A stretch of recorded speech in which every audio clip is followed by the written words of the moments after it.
asalaamaaleykum mbokk internet yi bët set ñu ngi leen di nuyu di leen ziar comme naka ni ñu koy faral di baaxee di defee saa su nekk rek nee naa leen Lalla Aïcha ngeen di àndal xale bu rafet ak Beydi sama caméraman bu ñaawul bi fépp fu grand lay looy de fépp fu ndaanaa nekk rek ñu daal di ko fay fekk jël ko tey nag ñu ngi fii ci xaw ma naka grand lay fi fan la. HLM Grand Yoff ñëw seet si benn ndaanaan bi nga xamante ni tabaarkàlla kenn dootu ko laajtee gis ko rek waxuma la dara mais gis ko rek fierté la muy Grand Laye nekk ci série boobu ñuy waxe idole en même temps nekk sama nijaay nag sant Touré Mandi Mori moom la ñu ñëw seet si fas yéene sekk ak moom waxtaan bu ndaw rek di ko nuyu bu baax a baax bay di sama caméraman bu ñaawal bi salaamaaleykum tonton Grand Laye Touré ñu ngi leen nuyu. soxna Lalla. waa léegi looy reetaan. man xam naa dama la saf rek quoi wala danga may beral loxo c'est pas la première fois ndeysaan nga ñëw waxtaan seeg man ak ndaanaan yi ñu bari ci Sénégal man daan man maay sa ndaanaan. yaay suñu ndaanaan. gis nga xoolal fa may jaar maa ngi lay nuyu di la dalal te da nga fekk ma seet si suma sœur déjà Adja Afi madame Cissé këram lañ nekk nii xam nga rek confinement bi moom mu xaw a wéet may xaar ma ne parax balaa may dajeeg tàkk dee si guddi gi man ne jaay ñëw xool ko. wéetali ko delluwaat kër gi quoi loolu moom moo fi indi may kontaan ci seen teewaay parce que comme waroon nañu waxtaan nekkuma kër ga te bugguma la tardel parce que yow professionnel nga loolu moo ma neex ci yow da nga fonk sa liggéey da nga ko bugg te da nga koy teg si yoon moo tax ma lay féliciter. c'est pas la première fois ñu gisee waaye saa yoo ma soxlaa rek boo ma woowee damay sawar ndax nit ku yiw nga ku baax et puis da nga neex a waxtaanal déjà xam nga sooy waxtaan ak nit mu xaw a jonga ma di ko xool day am solo noirceur d'ébène bi man daf may neex. xam nga taggoon nga ma fi gars yi di la sànni xeer ci commentaire. baal naa leen baal ma leen maa tey gars yi man maa tey ah si jigéen dafay jonga ma naturel. macha allah am jàmm ree ji ànd ak salañ te loolu mu ngi ci yow la gaa yu baax yu wër de. mais yow la jigéen ñi di woon ndox yaa leen di tagg yow nii rek nga fi nekkee. jigéen ñi. ñoom Fifi ñoom Margot. non ñooñu idole la xam nga jigéen c'est la raison de vivre jigéen mooy àdduna la femme c'est la mère de l'humanité mais góor du wasin jigéen mooy wasin mooy mucc. mooy jur jigéen mooy jur góor du dëgg kon jigéen dafa am valeur dañ leen ameel cër bu doy waar ki lay denc juróom-ñeenti weer ci biiram affaire yi mate mu sonn lool nga gane ci àdduna mu di la tette di la toppatoo ba nga am kàttan am doole kooku mënoo ko fay moo tax su ndey sama bos de mu nga àllaaxira yàlla na ko borom bi xare àjjana soxna su baax la woon te su ma amee yëg-yëg ci jigéen jox cër jigéen moom ci moom la moo ma ko nampatal Mouhamed jigéen kenn mënu ko fay di wax valeur jigéen ndeysaan fu muy dem Mouhamed kaay gunge ma fu muy dem naa Mouhamed wuy sa tante Mouhamed wuy sa bàjjen des tas de trucs quoi waaw avec elle je connais la valeur de la femme te dama daan gis aussi nu mu daan toppatoo suma papa am yërmande ci moom. c'était exceptionnel jàng naa lu bari ci ñoom xam naa moo tax nag ma xaw a metti parce que jigéen bu mel ni suma yaay ci baax ci am yërmande ci jëkkëram bëgg jëkkëram yërëm njabootam am fulaak fayda ak jom tey liggéey bareetul. dégg naa ne sa yaay sa xarit la woon sa tippoo la woon kenn nga ci woon ci moom keroog buñ la ne noppalu na ban yëg-yëg nga am. waaw parce que boobu dëkkuma woon ak ñoom ñu ngi dëkkoon suma kër petit frère Ouest Foire mais daawuñu gëj a gisee ma xëy benn bés ak ñëw seet si ko gis ni ma ko fekkee neexuma yàgg na feebar nag feebar bu metti la yoroon bu yàgg si moom mais il était très bien entretenu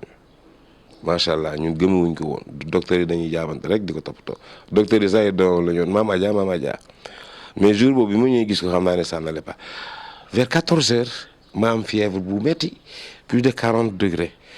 tëdd naa sangu tuuti sax ba ay 19 heures 20 heures ma tàggatoo ne maa ngi ñibbi à 0 heure 5 minutes ñu woo ma téléphone bi fi ñu ma wooyee ci kër ga rek ma yëg ne soxna si dem na waaw dama ne allo ñu ne ma waaw ma leen mbaa jàmm ñu ne ma soxna si bàyyi ko ne man kon mat na ma daal di wàññeeku kon sentiroon naa ne bés boobu dafay dem quoi waaw mais ça nous a beaucoup affecté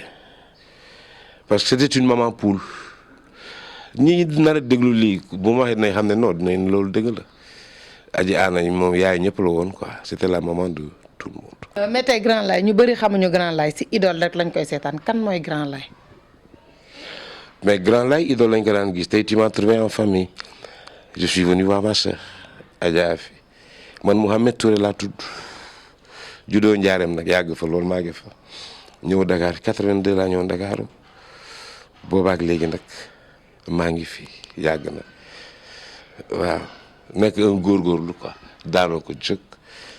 te nga làmm fi mu neex bu daamee yàggee mu naqari nga làmm feneen self made man xam nga lu muy tekki góorgóorlu. mais Grand Laye ñu ci bëri ci idole la ñu ko ràññee ñu ci bëri dañoo xëy rek gis ko ci série yi est-ce que bi nga ci duggee yàgg na ak est-ce que am na yeneen série yoo xamante ni moom moo jiitu wala moom mooy sa premier ci dugg théâtre. man nekk naa peut-être acteur de cinéma ban année parce que j'ai d'abord commencé par la publicité laa commencé def ça fait plus de 20 ans maintenant je crois est-ce que doy 93 94 yàgg na de. mooy bi sa jarbaat bi bokkoon. ban jarbaat la boobu kon laal yàgg nga toog di daan télé de yow mii sama ban jarbaat. d'accord léegi depuis 20 ans. depuis plus de 20 ans je suis dans la publicité après ma ne daal sonn naa ci gars yi chaque fois kaay ñu ne nii benn grand bu nante na ndeysaan yàlla na ko yàlla yërëm gars ñu ne c'était un preneur de son mu ne ma rakk parce que suma xaritu mag la woon grand bi il travaillait à la RTS grand Mbaye Samb dafa gaañu mu ne ma booy ma ne ko mu ne ma li ngay joué foo ko jànge ma ne ko non jàngu ma ko fenn c'est inné mu ne ma gars yi dañ foog ne yaa ngi jànge ci yenn institut ma ne ko ah bon mu ne ma booy téye ko foofu mu ne ma deuxièmement ma ne ko mu ne ma sa baat soo waxee dafa neex gars yi ma ne mu ne ma ñu ngi lay jéeg ci suuf ma ne ko mu ne ma da nga leen koy jaay donc il m'a appris les rudiments ci suuf j'étais novice dans la chose quoi je ne vendais que mon visage et l'expression du visage si tu veux mais au fur et à mesure mu teg ma ci yoon woon ma naka la ma am ambition j'ai essayé de me former en direction d'acteur c'est-à-dire le jeu d'acteur nga mun ko maîtriser loolu c'est avec une firme qui était là il y a une ONG qui s'appelle Image et Vie ñooñu dama leen fàtte mukk ñoom laa njëkk a interpellé ci seen benn session de formation bu ñu doon def ñu boole ma sax foofu daal laa ba ñuy clôturer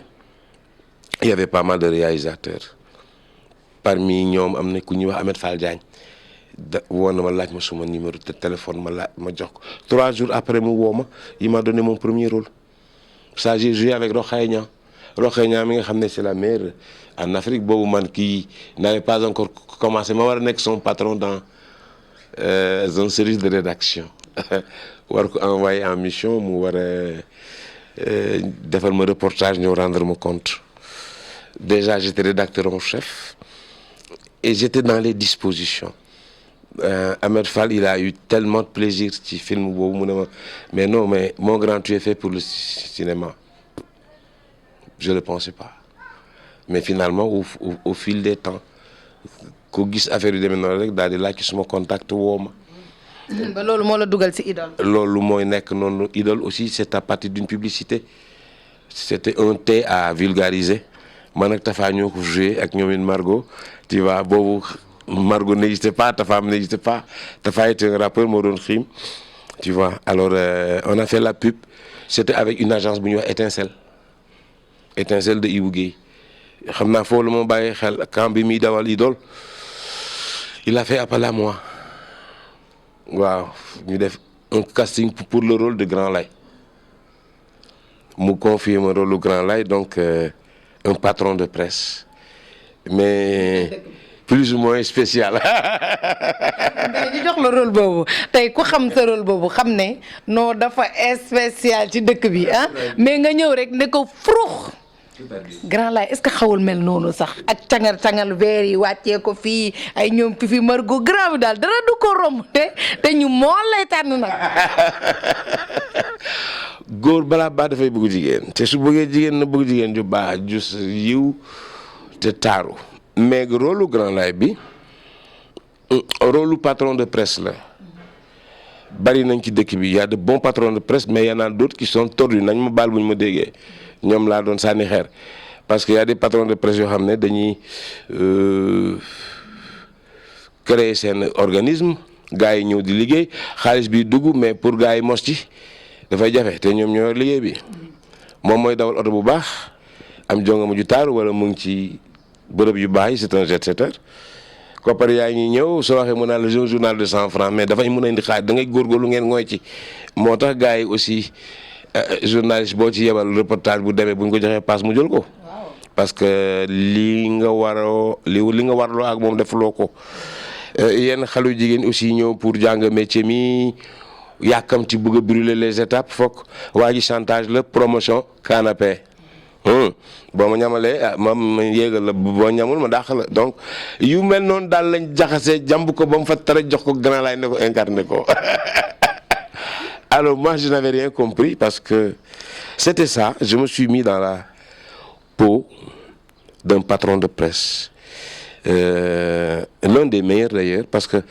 c'était le plus grand journal du pays et puis Grand Laye était écrivain en même temps ci la bind un livre du Idole moom la Malick lire ba mu neex ko mu jàngi journalisme ba ñëw léegi malheureusement Malick il est mal tombé parce que livre bi mu jàng waa ji bind ko muy Grand Laye le contenu était tellement palpitant était tellement captivant que immédiatement dafa dem jàngi journalisme génn major de sa promotion muy ñëw di wut liggéey stage ci bureau Grand Laye à West Info Grand Laye ne ko mais ça court pas les rues un major de sa promotion je t'embauche d'office confié qu'au desk politique il était aux anges idolam bi mu lire ci livre bi moo ko incité mu jàng raw ay moromam di wut liggéey idole ba embauché ko mu nekk moom mu jox ko desk bi ëpp impact muy desk politique mais ñu dawal tuuti waa ji gis ne paa bi ndekete li mu doon wax yëpp gëmatu ko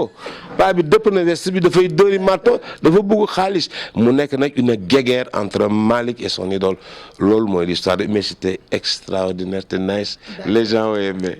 chacun nag a joué sa partition Malick l'a tellement bien interprété Grand Laye également ce sont les patrons de presse qui ont dit que c'était très bien. mais yéen idole tey fi ngeen di laal parce que yéen da ngeen bàyyiwul dara yéen ñëpp ngeen di dal ci kawam ba ci bu ñu xoolee sax bàyyiwul leen fenn est-ce que léeg-léeg doo leen génn gars yi dal seen kaw wala léeg-léeg gars yi woo leen menacé leen. ñan woo ñu menacé ñu ñan. xam nga tey bu ñu seetaanee idole laal nañ état bi idole dugg na ci police bi idole dugg na ci drogue bi idole bàyyiwul fenn comme ni ñu laalee presse bi noonu lañ laalee fépp est-ce que léeg-léeg gars yi duñ ci am yëg-yëg woo leen. loolu xëj na ka yore administration ak gestion idole bi moom moo koy mën a xam ça peut être le producteur wala le réalisateur ñun ay acteurs lañu mais li ma ci xam moo di pourtant li ñuy joué yëpp li tax nit ñi adhéré ci ba accroché ci c'est parce que c'est la réalité bu ñuy dund ci àdduna bi xam nga di def série wala cinéma wala théâtre di indi ay mode dundinu xeetu jàmbur wala keneen wala lu xew ci beneen réew mais am nga loola doy bu bëgg tubéy Sénégal li fi nekk mën nañ di ko jouer fii ak 100 ans scénario yi du jeex c'est tellement riche dans notre vie chaque jour ak affaire bu bees chaque jour programme bu bees mais idole li muy joué laal nañ drogue ba laal nañu ñu tudd gars yi daan rey kii xam nga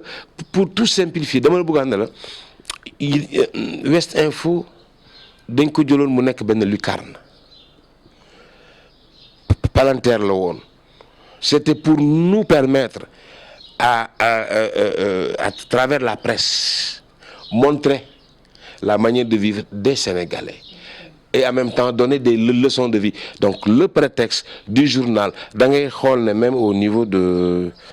la série suñu amee réunion de rédaction tonton c'est le rédacteur en chef kooku nga xam ne il a fait plus de 40 ans de théâtre de cinéma et tout c'était le patron mais desk bu ne buy am ci journalisme était représenté chaque desk di nga def sa nu mu tuddati di nga lire ban article nga bind article ba da daan tombé ak actualité mais bañ koy diffuser dafay fekk ñun itam actualité boobu moo xawoon ci biir Sénégal c'est pourquoi on était connecté on était là en gérant may gars yi dañ daan tiit mais il y avait des autorités qui nous suivent des hommes de loi des hommes de tenue haut gradés des ministres des députés regardaient Idole et quand ils nous rencontraient ils appréciaient le travail qu'on a fait mais nous on n'avait rien à craindre. loolu moo leen mayoon moo leen may fit. du question loolu moo ñu may fit ñun dama la wax ne ñun ay robot la ñu dañuy utiliser Ibou Guèye c'est le machiniste quoi kenn ku ci nekk mooy bind programme bi scénario bi yow loo ca war a wax. nga mokkal ko joxalante ka ngay joxalanteel et puis ku ci nekk il s'est pas trompé dans le casting kenn ku ci ne rôle ba mu la jox xoolal Raysa sama sonn rek moom la grande royale moom itam mu wane jigéen nu mu war a mun a toogee si biir kër xoolal suma doom ni ma ko reewalee ndax ni ma ko bëggee de tàtt mais moom it daf ko mérite dafa am fulla ak fayda c'est la fille de son père donc nu muy mel ci kër yi les gens se sont retrouvés dans Idole lu ñuy dund ci kër yi lu ñuy dund ci dëkk bi njublang beeg ruuxalante beeg dóor marto yeeg tribunal la fay am ak prostitution beeg drogue bi daf fi nekk mais c'est la réalité de tous les jours. dafa nekk ci dëkk bi. dafay xew ci dëkk bi mais ñu woon gars yi ne nii la demee damay dajee nit ñu ne ñu yee ngeen ñu ma ne ko alhamdulilah comme da ngeen doon nelaw kon Idole am na njëriñ. Grand Laye am na soxna. waaw. mais tey ku gis Grand Laye li muy joué ak xale yu jigéen ñi liñ la bëggee sa soxna naka lay dundee loolu ndax yow xale yu jigéen ñi ci dëkk bi yëpp yaay seen fan. lay la daa déet bu ko waxati ah non xanaa gisoo booy yu bari ne ci série yi. mais yow la ñuy wër. man paabu dee bi. waaw. waaye yow bu ma nax lan la bàyyil tooñ xale yi paale wuñ bàyyi de seen morom lay soxla booy non. yow sa laay njëkk naka ngay dundee ak booy. mais booy dara ay soppe lañu dañu ay fans lañu naa ko mën a tuddee li ñuy joué neex na mais man mbubbu acteur bi Grand Laye bi du ma ko solee c'est juste rek pour dem sur le plateau def suma job su ma wàccee simina mbubb bi Mouhamed Touré laay doon xam nga donc man impact acteur bi man yennuwuma ko job la boo xam ne rek mu mel ni ku jóge këram ñëw dugg ci usine bi si mais ku sol seuil de travail bi def job bi après mu pare dem yoonam mayit noonu la tenue acteur bi laa sol dóor job bi mu jeex ma pare gën dem su ma pare je deviens Mouhamed Touré avec sa famille ses enfants n'est-ce pas te yaa ngi gis ma si sama sœur mais le tout naturellement possible loolu taxul ma dof taxul pagal xale yu jigéen ay cofeel la mais yow it bul dof da ngay ànd ak dal c'est pas parce que gone yëpp daw nañ wutal si rek nga foog ne waaw que noonu la war a demee tànn sa bu la neex def na ko su non ak cofeel la rek na yem foofu. amagoo ñaareel. xanaa da nga ma bëgg a may ñaareel. non dama lay laaj rek. déet dama lay laaj yooyu da nga ma bëgg a may boo ma bëggee may ñaareel nga jël. ah waa na am yërmande rek parce que ku dul tukki doo xam bu dëkk neexee. Grand Laye léegi waxtu wi xëcc na jëm ci jeex xanaa ñu wax rek li nga xamante ni jamono ji moo lëmbe réew mi muy coronavirus ban message nga ciy jàllale gannaaw yàlla def na boo waxee ñu dégg la xëy na boo waxee gars yi dinañu mën a dégg ak tëdd 20h bi lan nga ciy wax. non du tëdd 20h amatul génn. 20h toog sa biir kër la ñu wax mais boo toogee sa kër du tey yaa ngi dund bu la neexee mi ni ngay nelawi wala 2h du matin wala 4h yaa ma sa bopp waaye génn si biti di dajeeg musiba maanaam mooy feebar bi nga xam ne day wàlle moom la ñu lay bañal kon teel a fatu 20h bi pour aar ñu la ci jàngoro ji. corona bi mu ngi noonu spéculation yi bari na booy dugg ci réseaux sociaux yi lu ne da ngay gis soo àndul ak dal ak teey sax doo xam ban heure jot ñii nee nañ mbiru yàlla la nga xool ñu ne 1720 amoon na épidémie bu yóbboon ay millions de gens 1820 également noonu 1920 c'était la peste même en Sénégal 2020 donc 100 ans bu ne siècle bu ne dina am lu ni mel loolu boroom xam-xamu diine yeeg façon dinañ ciy waxtaan ñii ne épidémie provoqué la parce que nasaraan yi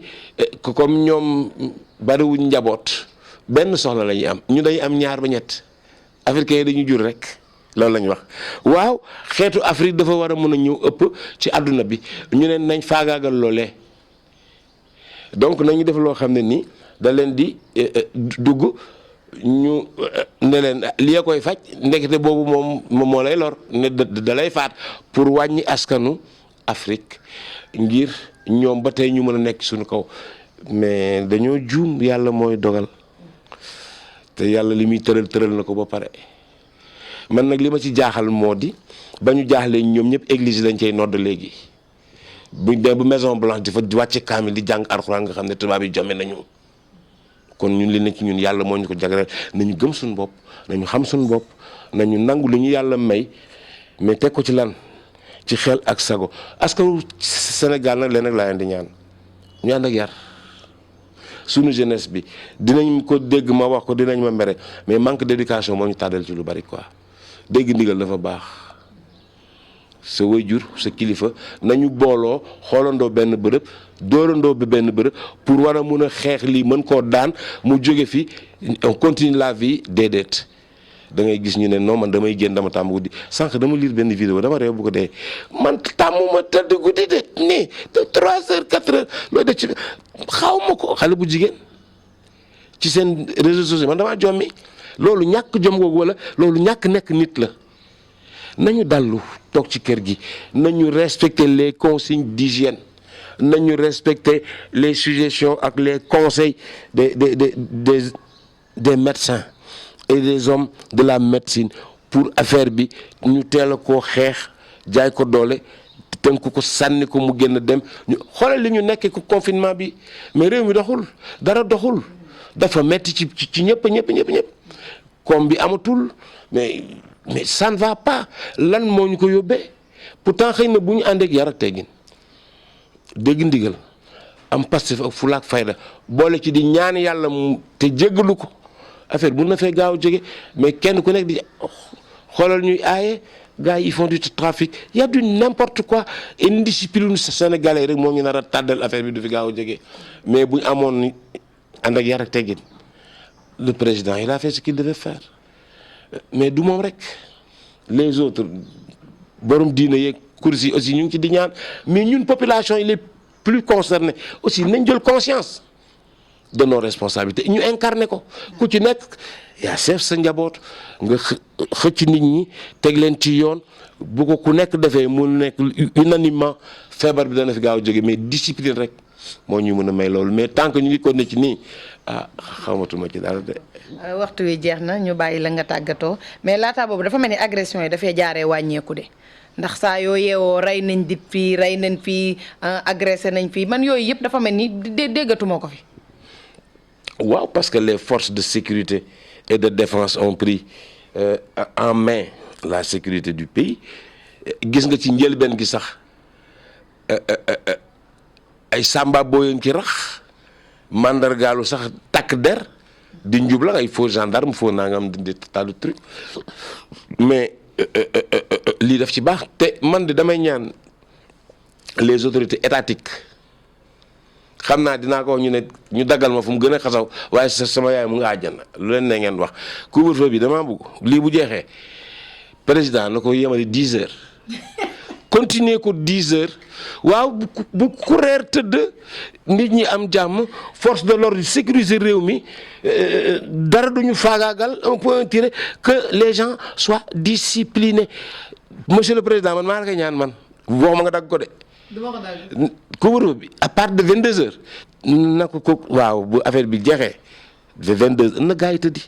soxna yi di gis seeni borom kër sama classe gi tappala rek damaa dem réunion damaa gudde fi nangam fekk deuxième bureau moo leen képp gaa yi xam nañ lépp de. lan mooy deuxième bureau. ah déet loolu yaay jëlee les waxul nag laa la bàyyi ma waay deuxième bureau am na foofu ngay def heure supplémentaire yi bala ngay àgg kër ga borom kër yi bari da ngay def. bàyyi fa poos bi. na bàyyi fa poos ba xam nga ne moos fa moo jaar di nga fa bàyyi dara. d'accord dañ lay bàyyi rek nga tàggatoo waxtu wi xëcc na léegi lan ngay tàggatoo ak sénégalais. maa ngi nuyu waa Sénégal yëpp di nuyu ñu may déglu ak toutes les fans de Idole di sant di gërëm. yow sekk si nga naar amul ba ñu kaw war lay dunde waaye dégg naa ko la jox sa baaraam ku la jox baaraam dana ko réccu di ñaanal waa Sénégal jàmm yàlla na fi yàlla def jàmm def sutura feebar bi nga xam ne nii musiba mbàbbu ko mën bu doy waar parce que dafa jaxase àdduna fi ne nii yàlla teggil ñu ko teggil ko askan wi te li ci jot loru rek doy na yàlla na ko fi yàlla yemale borom bi may ñu wér xiir nag ci xel mu rafet xalaat bu rafet bu sell xiir ñu ci fulaak fayda ak dëggu takku tey liggéey parce que réew mi muy Sénégal suñu gaal la suñ ko liggéeyal kenn duñu ko liggéeyal mais teg ko ci fulaak fayda ak jom dëggu tey dëggal te yàlla rek nag tax bëggante suñu biir jàppalante suñ Sénégal gi kenn duñu ko defaral mais gone yi aussi nañu soppi doxalin àdduna bi dafa jeex ba pare malheureusement nag waajur yi dañoo bàyyi seen loxo parce que dañoo ñun de chance bi amoon suñuy waajur dañoo tete teg ñu ci yoon yu sell moo tax ñu koy vulgariser ba léegi waaye ñun ñoo restitué wul héritage bi ñu bàyyee pour jox ko suñu njaboot moo tax fi ne ni c'est du n'importe quoi ñun ñoo war a del si nag aar njaboot gi delloo si leen pour xam ëllëg naka lañ koy jagalee te tey lañ koy sóoraale mooy ñaanal ñëpp jàmm ak sutura ak xéewal. ñu ngi lay jaajëf. maa it maa di jaajëfal bu baax. ayca mbokk internet yi nii lañ koy faral rek di defee saa su nekk ndaanaan bu ci nekk rek dañ lay fekk ji daal di waxtaan ak yow ci li nga xamante ni moo xew ci réew mi ak yow te ku ci mel ni grand laay wax dëgg yàlla fierté la ci ñun ñu koy gis parce que li mu représenté ci dëkk bi moo bëri nekk papa ba pare di jubbanti gars yi ci liggéeyukaay vraiment yal na la yàlla lafal cat di ko nuyu bu baax a baax moom yaama sama njëkke boobu nekk fi la ca Espagne maa ngi koy nuyu waaye tamit Fatou moom tamit mënu ma ko fàtte yaay Mohamed madame Fall maa ngi koy béggee lu bare bari Fatou Ndong ayca di leen jox dig daje xam naa ne beneen daanaan lay doon bu may dajel